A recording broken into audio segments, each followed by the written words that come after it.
আসসালামু আলাইকুম। ৩ থেকে ৪,০০০ শ্রমিক মালয়েশিয়া যেতে পারেননি। বায়রা মহাসচিব এই দাবি করছেন।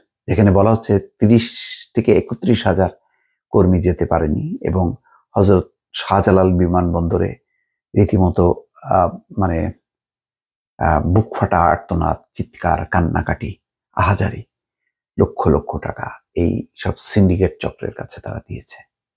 যেখানে সরকারি রেট ৳৭৮,০০০, সেখানে নেয়া হয়েছে ৪ লাখ, ৫ লাখ, ৭ লাখ টাকা খরচ হয়েছে। এবং এই সব চক্রের হোতা কারা সেটাও প্রথম আলো বিস্তারিতভাবে তাদের নাম এবং প্রতিষ্ঠান পর্যন্ত উল্লেখ করেছে। আজকে এই যে বায়রা মহাসচিব যে বললেন যে ৩ থেকে ৪,০০০ শ্রমিক, এই সংখ্যাটা কোথা থেকে পেলেন তিনি? তাহলে কি অন্যান্য গণমাধ্যম ভুল লিখলো যে ৩০,০০০ যেতে পারেননি? আর ৩ থেকে ৪,০০০ও যদি হয় তাহলে তারা কেন যেতে পারলেন না? এদের এই যে লক্ষ লক্ষ টাকার এটার কি হবে? তারা কি জানতেন না যে ১ তারিখের পর আর ঢোকা যাবে না? সবই তো তারা জানতেন। তারাই তো এটি নিয়ে কাজ করছেন মালয়েশিয়া সরকারের সঙ্গে। তো সুতরাং কেন শেষ মুহূর্তে এইভাবে জিম্মি করা হলো, এইভাবে নাজেহাল করা হলো এবং এই ধরনের এক ধরনের বলা যায় যে তাদেরকে পথে বসানো হলো? শেষ মুহূর্তে কেনই বা আ ফ্লাইটের টিকিটের দাম ২ লাখ, ৩ লাখ, ৪ লাখ, ৫ লাখ টাকা হবে? কি কারণ? যেখানে ৬০, ৭০, ৮০,০০০ টাকা ভাড়া, সেই ভাড়া গুনেও অনেকে ঢুকতে পারল না। হযরত শাহজালাল বিমানবন্দরে আটকে গেল এবং ওই কুয়ালালামপুর বিমানবন্দরে হাজার হাজার বাংলাদেশির ভিড় এবং আদৌ তারা ঢুকতে পারবে কিনা, ভেতরে প্রবেশ করতে পারবে কিনা, বহু কোম্পানির কোনো প্রতিনিধির কোনো খবর নেই। হযরত শাহজালাল বিমানবন্দরে পৌঁছে দিয়ে অনেকে লাপাত্তা, গা ঢাকা। এর দায় দায়িত্ব কার? এই ব্যাপারে কি সরকার যথেষ্ট পরিমাণ সোচ্চার যে এই ভুক্তভোগী মানুষগুলোর পাশে কে আছে? আজকে কেউ নেই। এটাই হচ্ছে বাংলাদেশ।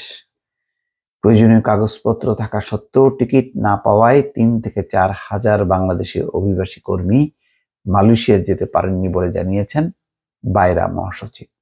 হ্যাঁ, তো গেলেও টিকিট মানে মালয়েশিয়া গেলেও তারা ভেতরে ঢুকতে পারবে কিনা সেই নিশ্চয়তা কি দিতে পারবেন বায়রা মহাসচিব? বায়রা মহাসচিব আলী হায়দার চৌধুরী ডেইলি স্টারকে বলছেন, আজ আমাদের অফিস বন্ধ থাকায় কতজন বাংলাদেশি কর্মী মালয়েশিয়া গেছেন এবং কতজন সেখানে যেতে পারেনি তার চূড়ান্ত সংখ্যা আমরা এখনো পাইনি। আশা করি কখনো তারা পাবে না এবং সেটা প্রকাশও করা হবে না। আমরা আগামীকাল বলতে পারবো।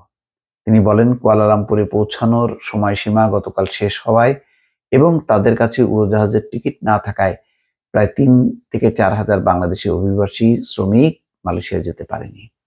হযরত শাহজালাল আন্তর্জাতিক বিমানবন্দরের প্রবেশের সময়সীমা পেরিয়ে যাওয়ায় অনিশ্চয়তার মধ্যে গতকাল মালয়েশিয়াগামী কয়েকশো প্রবাসী শ্রমিক ঘন্টার পর ঘন্টা অপেক্ষায় থাকেন। স্থানীয় রিক্রুটিং এজেন্টরা সময় মতো টিকিট দেওয়া হবে বলে প্রতিশ্রুতি দেওয়ার পরও তারা উড়োজাহাজের টিকিট ছাড়াই বিমানবন্দরে আসেন।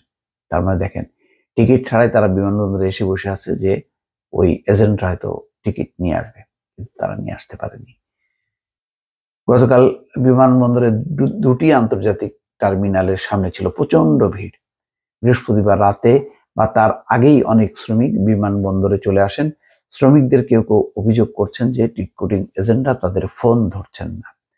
বিমানবন্দরের নির্বাহী পরিচালক কামরুল ইসলাম জানান, মালয়েশিয়া যেতে ব্যর্থ শ্রমিকরা চলে যাওয়ায় বিমানবন্দরের পরিস্থিতি এখন শান্ত। চলে গেছে, সত্য, এটাই সমাধান।